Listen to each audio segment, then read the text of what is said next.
As far as democracy is concerned, I think there again,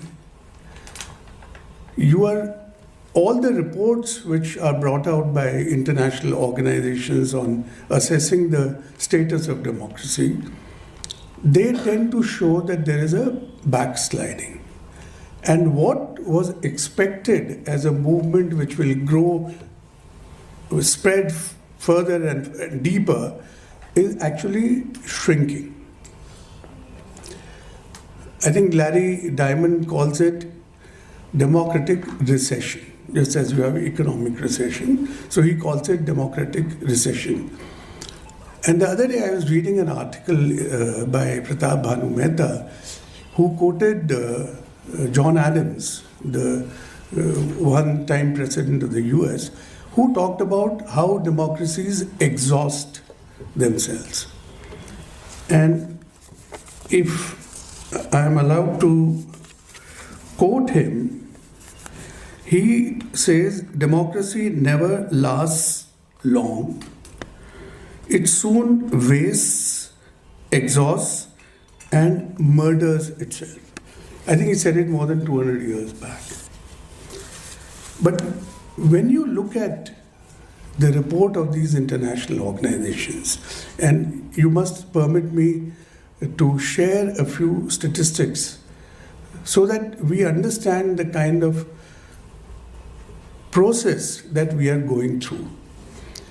I happened to deliver a talk on Loktantra ka Bhavish Sawalon ke Ghere mein in Calcutta recently. So that is the time when I refreshed my knowledge and information about all these reports. So the interesting thing which I found in these reports was that one of them said, the Global State of Democracy Report 2025, brought out by International IDEA, it talks about how till 1800 there was hardly any democracy in the world.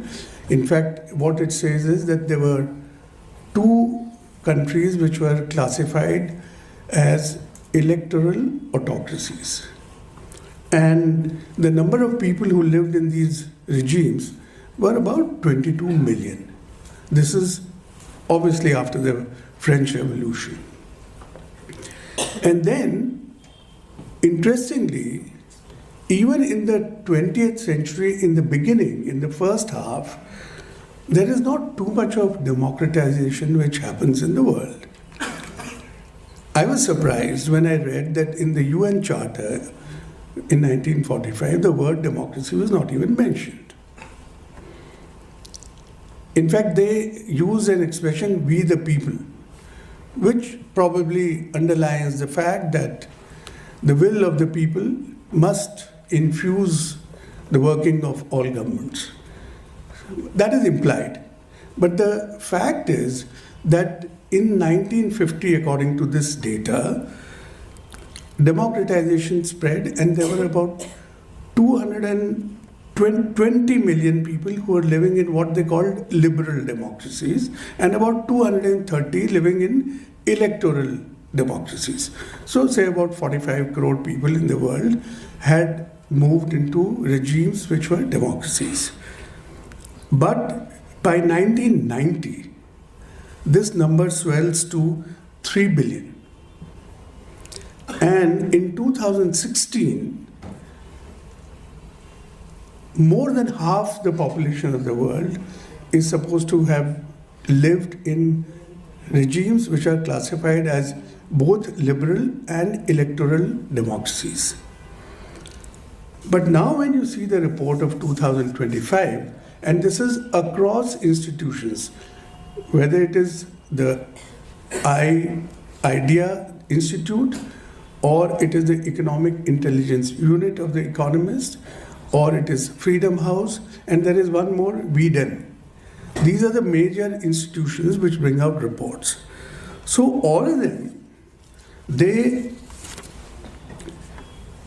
point out that this process of backsliding is going on, and you assess there are various parameters, but the 4 parameters which they use to assess the state of democracies, one is representation, second is rights, third is rule of law, and fourth is participation.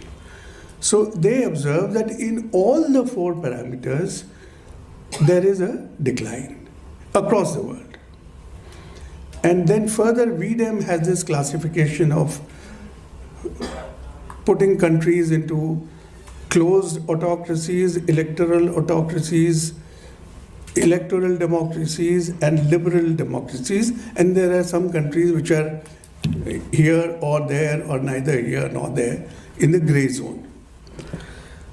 So according to their report of 2024, and this is something which I'm sure might not be new to everyone, but this is a cause of concern. What the report says is 94 countries suffered decline along these parameters, or at least on one of these parameters. And the level of democracy, according to this analysis, is back to what it was in 1985. Clearly, they are observing that there is a wave of autocratization in the world, and for the first time in 50 years, 88 countries are classified as democracies, 91 are classified as autocracies. So the number has shifted in favor of autocracies. And some other data which would be interesting is that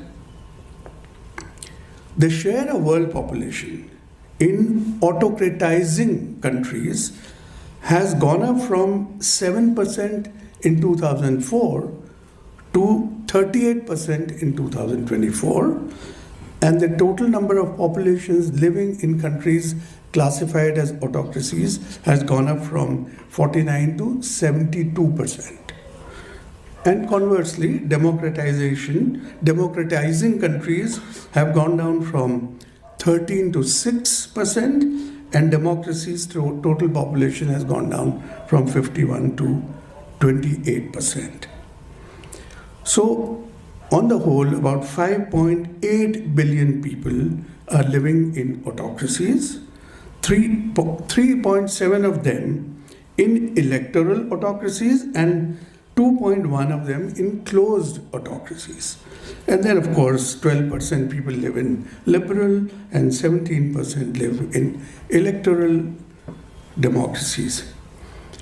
Now, some of you might have read a book called People versus Democracy, which was written by a German professor working in Harvard, Yashka Monk. I think it was published in 2018, February. And he had more or less forecast the trend. And the one thing that I distinctly remember, which is relevant for our discussion, he said that you are entering an era in which democracies will become illiberal and so-called autocracies will appear to be becoming liberal. And the data which I have just mentioned, I think substantiates what Yashka Monk had said. Now, obviously, the interest would be that where does India stand in all this? We may not like it, but the analysis which these institutions have made shows that along all these parameters, there is a decline observed in India as per their assessment. And from being a grey electoral democracy, India moves into grey electoral autocracy, and then now they put it in the bucket of confirmed electoral autocracy. All the same, India continues to be among the top 25% countries and continues to be classified as a flawed democracy, which even US is classified as, if that can give us any comfort. So on the whole, this is how things stand. Now, one of the books which I read while I was going to Calcutta was another interesting book which I want you to refer to. It is called India's Improbable Democracy, Battles Half Won. It's written by an Indian, Ashutosh Lavasa, and he says that there were 3 projects at the time of independence. Of course, first he analyzes that how Mahatma Gandhi played a stellar role in welding the country together into a nation which it was not earlier, and how post-independence Pandit Jawaharlal Nehru infused the spirit of democracy in various institutions in India. So that's what he's talking about. And he says that the 3 projects which India had was A, national unity, B, dignity, social dignity for people, and C was eradication of mass poverty or alleviation of mass poverty. The interesting observation that he has made in one of the essays is, I like the sentence. He says, democracy has become the institutionalized common sense of Indian politics. Incidentally, this book was written in 2013. So, all the analysis which I shared with you is post 2013. But to my mind, the central point which I liked, which he raises, is that when we analyze what is wrong with Indian democracy, it is equally important to analyze how India has survived as a democracy for the last 8 decades. Because all over the world there are instances, particularly in the neighborhood, of a lot of turmoil.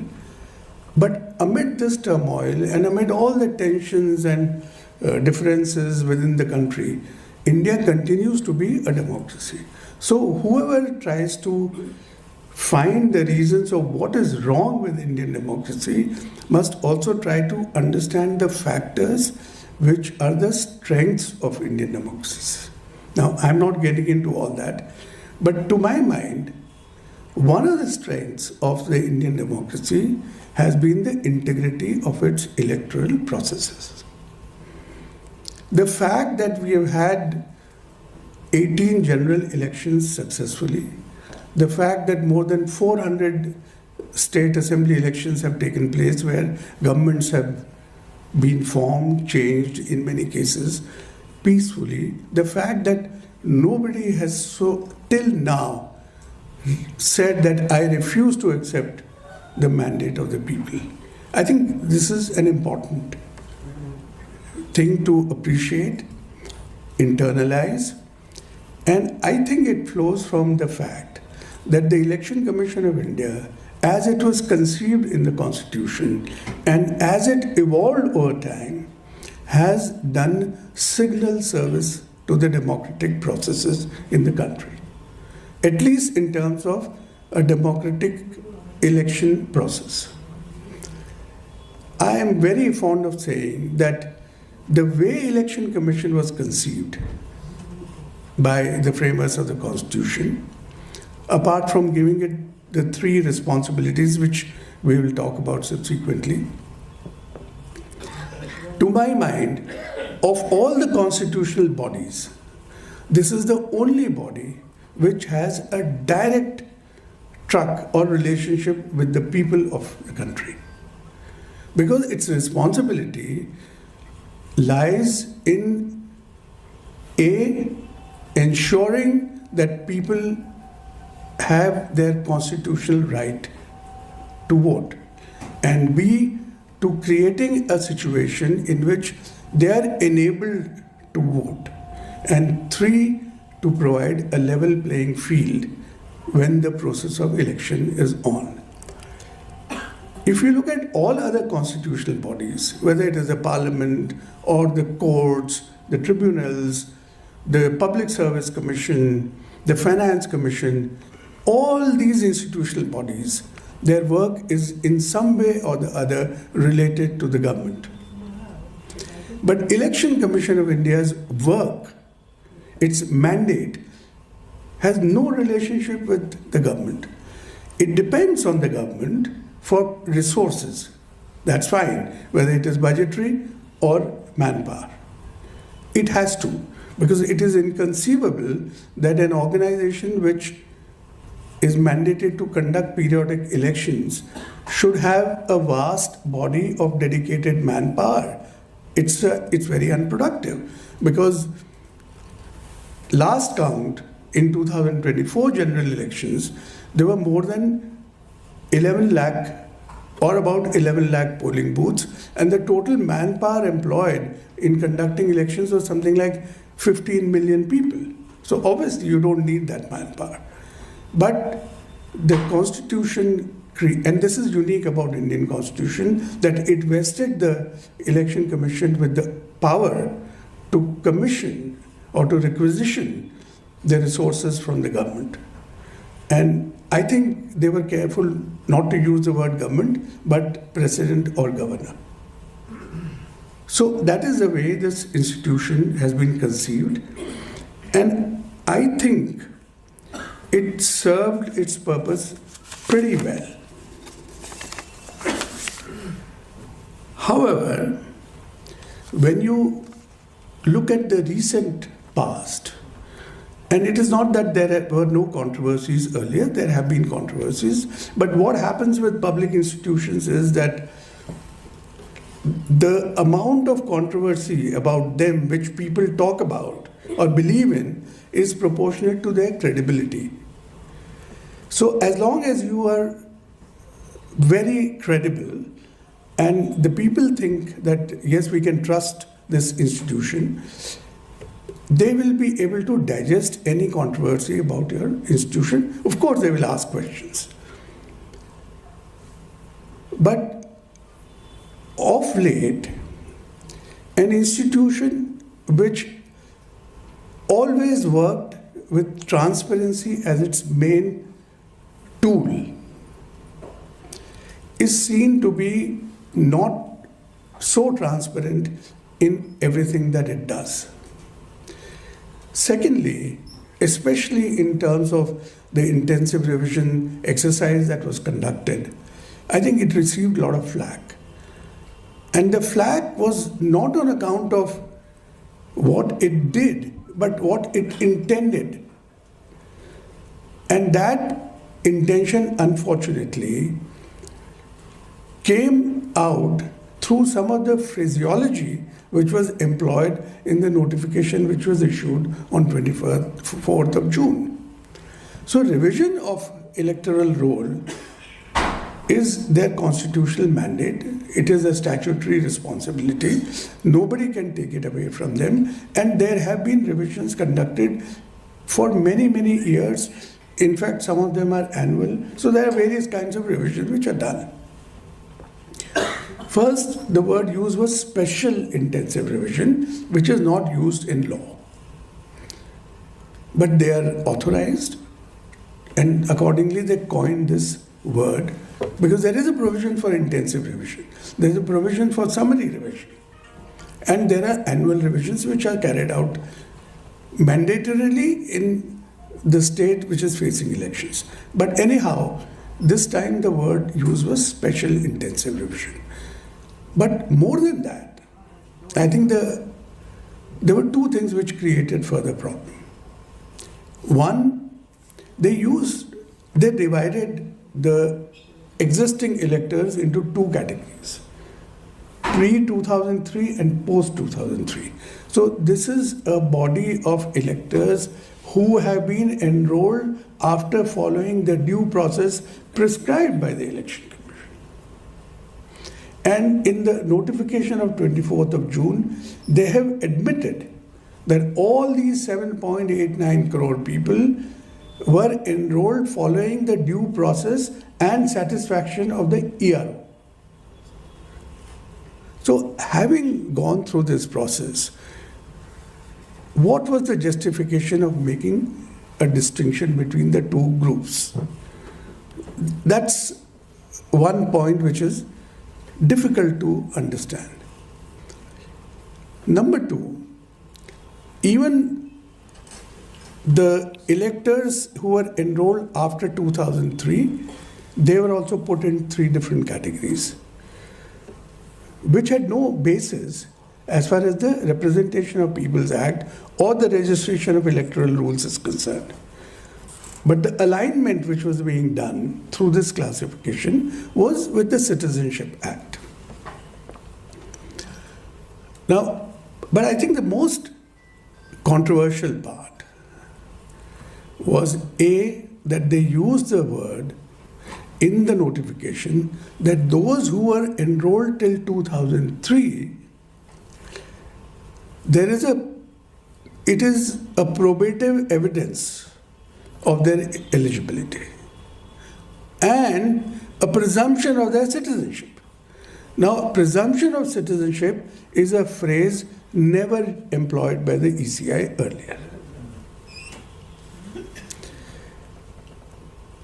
And secondly, an organization which actually was very friendly to the electors, which was very inclusive, and which adopted procedures which were, as I said, transparent and well understood by everyone. They decided that this time we will follow a procedure in which the burden of establishing your eligibility is on the elector. It is not the duty of the commission to ensure that everybody is enrolled. So that is something which changed.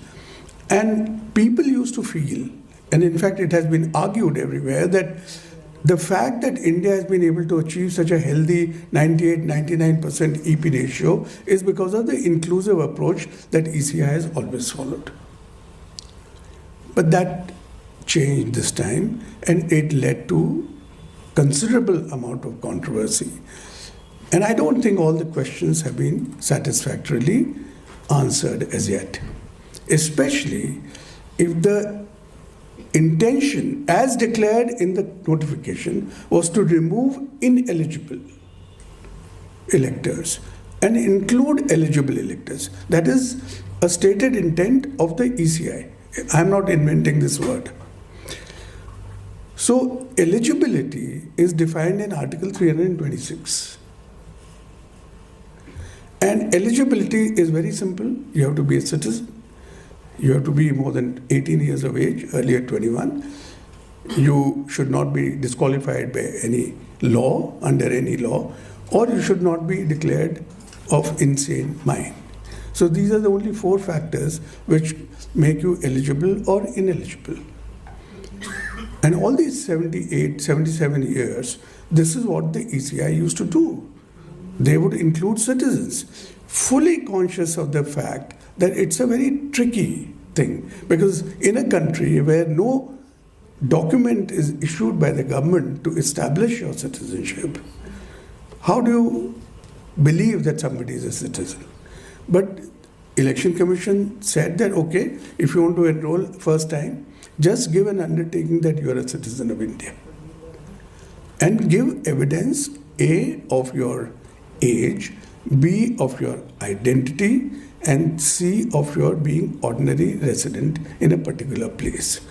So technically, the 65 lakh people who were removed in the first list in the draft electoral roll, 22 lakh were supposed to have died. So if you are dead, I don't think you are ineligible.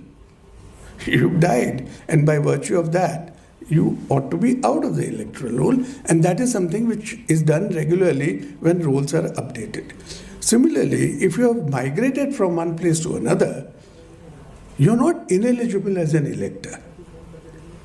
It is only that you should be registered somewhere else, which is your ordinary residence. So the ineligibility as defined in 326, under that, we don't know how many people have been removed. So all these questions, I think, have led to some kind of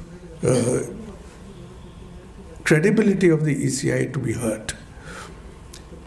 Now, one more thing which I want to talk about, and of course we can tackle other questions during question answers, is the enforcement of the Model Code of Conduct. Now, the Model Code of Conduct is a document which was evolved in consultation with the political parties. Even though it has the force of law, it is not a law. So,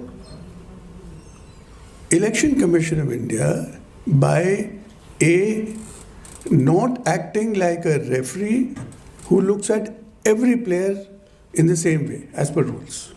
If you are an umpire, you don't care whether Sunil Gavaskar is batting or Maninder Singh is batting or whoever is batting. You are supposed to conduct the game as per the rules of the game. So that is one. The other is that we saw instances in the last election where for complaints against individuals, notices were given to political parties. Now, in fact, I find it hard to understand that if an individual has not committed a violation, there is no cause for giving notice to the party. And if he has committed a violation because of which you are issuing a notice, then you should not be exempting the individual. So I think this anomalous approach led to a lot of questions. And the third thing, of course, is that the disclosure of data, which is either not timely or not fully, that has left people looking for more transparency. But on the Model Code of Conduct, I just want to spend 2-3 minutes on the conduct of the political parties themselves. Because after all, when a referee conducts a game, the general expectation is that everybody will try to follow the rule. But if more and more people are inclined to violate and dare the referee, then there is a problem. And that is where I think the political parties also owe a lot of explanation. They have to do a lot of soul searching, apart from the fact that there are other issues with the political parties in India. And that is integral to the democratic process in the country, because they are the principal players. We don't know still what is the legal character of a political party. Is it a company? Is it a society? Is it a trust? It's a charitable organization? Nobody knows what is the legal character. I think we need to ponder over this and decide how we are going to classify political parties. There are no provisions available in the law to deregister a political party. C, how do we allow tax exemption to an organization whose legal character is not known? But we allow political parties tax exemption. And the question which I keep asking myself, that if political parties, which are the central player of the democratic exercise, how many of them in the last 78 years or 74, 75 years of elections, how many of them have included electoral reforms in their manifestos? So, are they not interested in electoral reforms? I think we need to ask these questions as well. Let me also say a few words about the other pillars of the democratic edifice.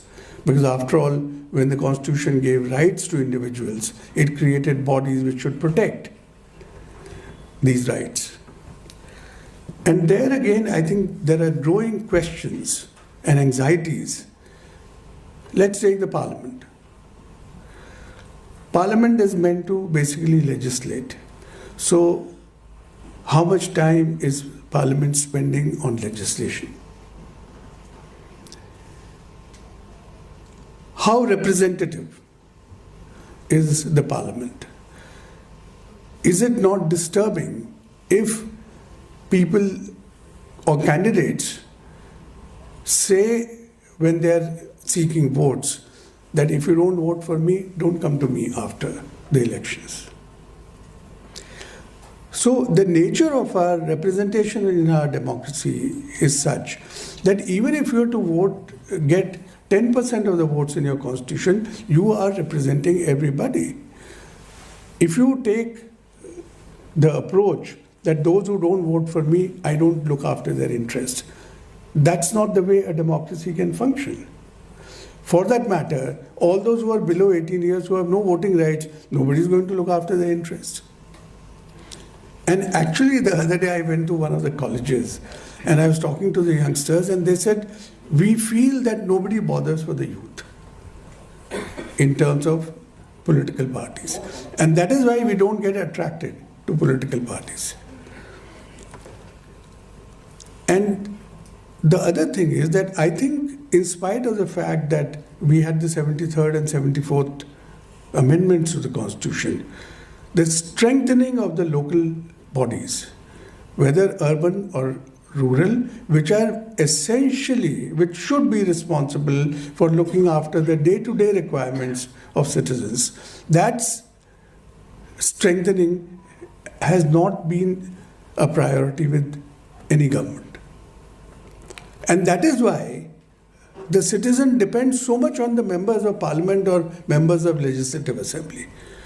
If there was local bodies to look after your needs, I don't think you will bother so much about members of parliament or members of legislative assemblies. So for our day-to-day requirements, we have started looking at the central government or the state government. Whereas in a democracy, it should be the local bodies which should be equipped to handle all this. But whether they are being equipped? Take the judiciary.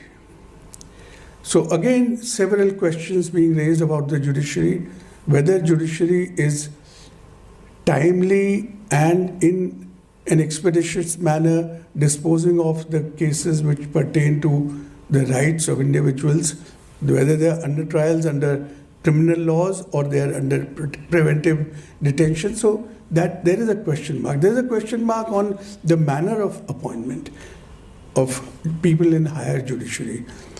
And I feel that people are divided. Sometimes they feel that judiciary has to be completely autonomous so that at least it can call government to question. On the other hand, there are people who will feel that no, there is a need to put some guardrails on the judiciary as well. How can in any democracy any institution be without checks and balance? So, but more than that, I think one of the things which really is bothersome is this tendency which of late one has seen in number of cases where people are held guilty of committing an illegality without being punished. So I don't know how we can run a system of, or the rule of law, if you hold people guilty of illegality and yet you stop short of awarding any punishment. There are a number of cases, I'm sure you are all aware of them. The media. So the corporatization of media. And these are all the processes which in some way or the other is making the democracy feeble. The corporatization of media, and you can't blame the corporates because the corporates have a profit motive. If they take over the media, they will do what is in their interest. But that is something which you are witnessing. So the media, which was considered to be one of the pillars, protecting the rights of people, voicing their grievances, asking questions to executive, are they performing that role? Clearly, that is an area which is bothering a lot of people. Now, before I conclude and in fact, I had many other things to say, but I find that I have almost exhausted my time. So, one central question which people keep asking on how do you strengthen democracy? And for this, allow me to go back again to the speech delivered by Dr. Ambedkar in the Constituent Assembly, where this question was actually, this point was raised. And what he said was, if we wish to maintain democracy, not merely in form, but also in fact, what must we do? There, first thing, in my judgment, we must do is to hold fast to constitutional methods of achieving our social and economic objectives. The second thing we must do is to observe the caution which John Stuart Mill has given to all who are interested in the maintenance of democracy, namely, not to lay their liberties at the feet of even a great man, or to trust him with powers which enable him to subvert their institutions. The third thing we must do is not to be content with mere political democracy. We must make our political democracy a social democracy as well.